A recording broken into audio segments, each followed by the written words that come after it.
শালাই খোলা আকাশের নিচে পুকুরটিতে বাতাস লাগছে একটু শান্তি করে হাঁকবো, তাও হয় না। পুকুরটি চিনি দুঃখ লেগে বসে থাকছে। ওই এই সময় আবার কে ফোন করলি রে?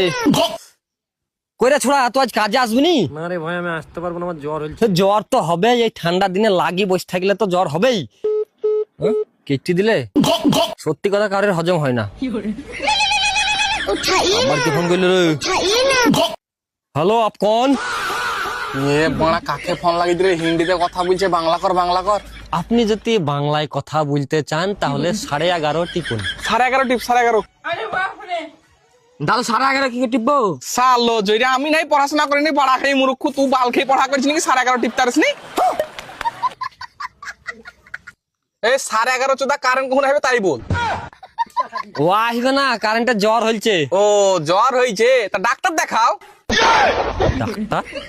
আরে চাচা, আজকে রাতে মেঘে কারেন্টের শর্ট সার্কিট হয়ে গেছে, ও আসবে না, চলাফেরা করতে পারে না। কেন তুমি ছাতা দাওনি যে মেঘে ভিজে গেছে? ছাতা? চাচা বলছে যে অত বড় ছাতাকে তোমার দাদু দিয়ে যাবে আমাকে। আমার দাদু নাই গো, কেলা ফতে থাকলে দিতিম। তোমার দাদুকে বললো একটা দিবে। দেখো চাচা, আমার মাথায় রক্ত তুলায় না, কিন্তু খুব খারাপ হয়ে যাবে। মেলা নাই, আমার চুল কইটে ছিঁড়ি টাকলা করে দিতে, তুমি নাই তোমার বাল কইটাই ছিঁড়বা। আস্তাগফিরুল্লাহ চাচা, এই কথা তোমার এই বয়সে মানায় না। ছি ছি ছি ছি ছি।